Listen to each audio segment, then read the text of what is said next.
ਇਹ ਦੁੱਧ ਲਾਣੇ ने टीके शिके भी होने सिलसिला होना है उस तरह कितना कुछ इंसानी सेहत में होते नुकसान होना है। इस्लामाबाद के माशाल्लाह स्पेशल डॉक्टर्स पेट्स के हमारे पास इधर बैठते हैं। सारियां लैबार्टरियां सारे टेस्ट जानवर पैटने हवाले नाल एक ही छात नहीं तले होसी। पेनाडोल है, ये कैट डॉग के लिए बिल्कुल मुज़र सेहत है, उनके लिए टॉक्सिक है, मतलब जहर है। गला करसा खरियां साफ सच्चियां ते सुचिया। अस्सलाम वालेकुम वीरो भराओ भैनों की हाल है ठीक हो। मेरे अपने इलाके ने विचों एक पैट क्लिनिक ओपन होया जेड़े जेड़े जानवर रखने ने शौकीन हजरात लोग होन उन्होंने मरो बड़ी मालूमाती वीडियो बननी पैनी है। पूरी वीडियो देखनी, कमेंट में राय भी देनी और उस तो बाद इस वीडियो शेयर भी करना। जी अस्सलाम वालेकुम।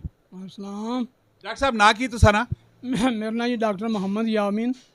मैं तकरीबन सन 2003 तो इत्थे आया। तकरीबन 25 साल हो गए ने मैनू इस जगह में यो काम करते हैं पैट्स वगैरह का, स्मॉल एनीमल का और लार्ज एनीमल का। लार्ज एनीमल के जिन्ने भी है तकरीबन जिन्ने भी ग्राह ने शुरू तो असी इस काम करते पे हैं। तकरीबन हर कोई मैंने जानता इत्थे जी। अच्छा डॉक्टर साहब लार्ज एनीमल ने विचों खास करके आ गई तुसा नहीं गाय भैंस वगैरह आ वजनी है ये दुध लाने ने टीके शिके भी होने सिलसिला होना है उस तरह कितना कुछ इंसानी सेहत में होते नुकसान होना है। ਜਿਹੜੇ ਦੁੱਧ ਵਾਲੇ ਟੀਕੇ ਨੇ ਨਾ ਇਹਦੇ ਅਸੀਂ ਇੱਕ ਮਤਲਬ ਰਸਮ ਰਿਵਾਜ ਜਾਂ ਜਿਹੜੇ ਫਾਰਮਰ ਨੇ ਆਪਣੀ ਆਸਾਨੀ ਦੀ ਖਾਤਰ ਹਾਂਜੀ ਚਲੋ ਜਲਦੀ ਦੁੱਧ ਹੋ ਜਾਏ ਇਹ ਬਲਕਿ ਇਹ ਜਿਹੜਾ ਦੁੱਧ ਬੱਚੇ ਪੀਂਦੇ ਨੇ ਔਰ ਛੋਟੀਆਂ ਬੱਚੀਆਂ ਪੀਂਦੇ ਨੇ ਬੱਚੇ ਨੂੰ ਉਹਨਾਂ ਨੂੰ ਛੇਤੀ ਜਲਦੀ ਮੂੰਹ ਤੇ ਵਾਲ ਆਉਣੇ ਮੁੱਛਾਂ ਆਉਣੀਆਂ ਸ਼ੁਰੂ ਹੋ ਜਾਂਦੀਆਂ ਨੇ ਔਰ ਫਿਰ ਜਿਹੜੇ ਛੋਟੇ ਬੱਚੇ ਨੇ ਉਹਨਾਂ ਨੂੰ ਨਾਲ ਡਾਇਰੀਆ ਲੱਗ ਜਾਂਦਾ, ਪੇਚਸ ਲੱਗ ਜਾਂਦੇ ਨੇ। ਇਹ ਤੇ ਇਨਸਾਨਾਂ ਤੇ ਮਤਲਬ ਜਿਹੜੇ ਬੱਚਿਆਂ ਤੇ ਇਹਦਾ ਇਫੈਕਟ ਹੈ ठीक है। ये फिर जल्दी मैच्योरिटी हो जाती है बच्चियां की, जल्दी हर चीज़ जी ना वो जागर हो जाती है।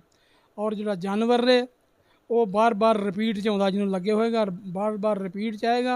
ओदी ओवरी जोड़े है बच्चेदानी जी ओवरी आ वो भी जोड़े हारमोन वगैरह वो डिस्टरबेंस होगी, जानवर ना ठहरेगा, अबार्शन होएगी।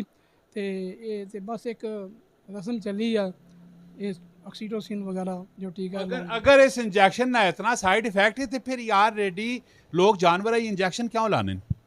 ये सिर्फ इसे वास्ते इंजेक्शन वैसे गवर्नमेंट तो नहीं कहती भी तुम ये करो, ये सिर्फ इसे वास्ते ला रहे हैं टीके भी सानू ईजिली असी दुध इन्हों को प्रोड्यूस कर लीए क्योंकि बच्चे वगैरह जानवर छोटे छोटे तो मर जाते हैं या वो बच्चों सेल कर देंगे ने तो वो फिर इस टीके से उन्होंने रखते हैं ये मुनसर करते हैं। वक्ती लज्जत नहीं खातर तुसी माशरे खराब करने हो खुदारा इस तरह ने काम ना करो क्योंकि अगा विन के काला राबा भी जवाब देना है। तो पैट क्लिनिक ने मुतलक डॉक्टर साहब गलबात करने हैं इस जगह तुसा नहीं केड़ियां सर्विसेज आनियां पैनियां? हसन अब्दाल है सब तो बड़ा जोड़ा साडा सैटअप जोड़ा है और वो वास्ते डॉक्टर जुल्करनैन साहब असी बाकायदा वो अपना इस्लामाबाद तो स्पैशलिस्ट डॉक्टर जोड़े ने मंगवाए हुए ने वो इन्हों का ऑपरेशन करते हैं, इन्हों की वैक्सीन करते हैं, इन्हों की जिन्नी भी ग्रूमिंग श्रूमिंग जो भी है वालों की कटिंग वगैरह नाखूनों की कटिंग वगैरह सब अपनी कस्टडी में कराते हैं और हर वक्त अवेलेबल ने इत्थे साडे क्लीनिक ते। नंबर एक सब तो इंपॉर्टेंट जी चीज़ क्योंकि मैं इन तकरीबन 25 साल हो चले ने इत्थे मैं देखता वहाँ कि जो लार्ज एनीमल ने ये कोई उन्होंने चैकिंग वास्ते वो ब्लड चैक वास्ते वो फीस चैक कराने वास्ते कोई पिंडी जा रहा है, कोई अटक जा रहा है, कोई नौशहरा जा रहा है। हुण असी ये चीज़ां सारियां मशीनां वगैरह इन्हां दी ब्लड दियां एग्जामिनेशन वास्ते जिन्हां दी चंदरी पै जाती है, मस्टाइटस हो जाती है, हवानास हो जाता है, वो ट्रीटमेंट वास्ते हुण असी सारी चीज़ां इत्थे अवेलेबल करन लगे हैं और इंशाअल्लाह ताला ये सारा सैटअप इत्थे लोग आउण और इसे इन्हां दी जो गोबर वगैरह लिया के असीं उस चैक करांगे भेड़ां बकरियां दा भी इन्हां विच किहड़े जरासीम पाए जांदे ने और उहदे मुताबक फिर उहदी ट्रीटमेंट करांगे, उहदे मुताबक हर चीज़ साडे कोल अवेलेबल ने इन्हां नूं असीं अवेल करांगे। वेरी गुड यानी कि सारियां लैबार्टरियां सारे टेस्ट जानवर पैटने हवाले नाल एक ही छत ने तले होसी। ते वैसे डॉक्टर साहब मैं दसो कि अजकल किहड़ियां बीमारियां इन्हां जानवरां विच कॉमन पाईयां होईयां? आजकल जो पेट्स के हैं ना उसके अंदर जो सबसे ज़्यादा बीमारी कॉमन होती है वो पार्वो की होती है। मौसम जब बदलता है तो पार्वो का वायरस जो है ना वो ज़्यादा बढ़ता है। तो उसके लिए जो प्रॉपर मेन चीज़ होती है वो यही होती है कि आप शुरू से अपने पेट्स की प्रॉपर वैक्सीन का रिकॉर्ड मेंटेन करें।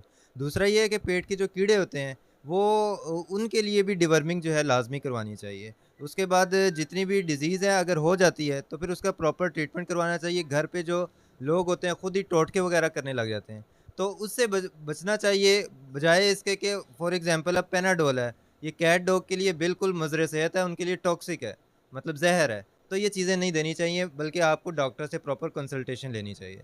Very good. वैसे तो सर क्लिनिक है किहड़ी जगह 'ਚ? हमारा क्लिनिक जो है हज़ारा रोड हसन अब्दाल में है। अगर कोई बंदा फोन नहीं होते मालूमात करना चाहे तो सानू कॉन्टैक्ट नंबर की 0344677772।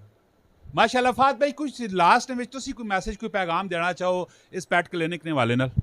पेट क्लिनिक माशाल्लाह इस हमारे टेक्सला वाक एंड हसनबताल हज़रो इस एरिए में पहले लोगों को इस्लामाबाद अपने पेट्स लेके जाना पड़ता था। मिसाल के तौर पे कैट बीमार हो गया, डॉग बीमार हो गया, अल्ट्रासाउंड या कुछ भी करने के लिए इस्लामाबाद जाना पड़ता था। अब माशाल्लाह हमने हसनबताल में उनके लिए आसानी पैदा कर दी है।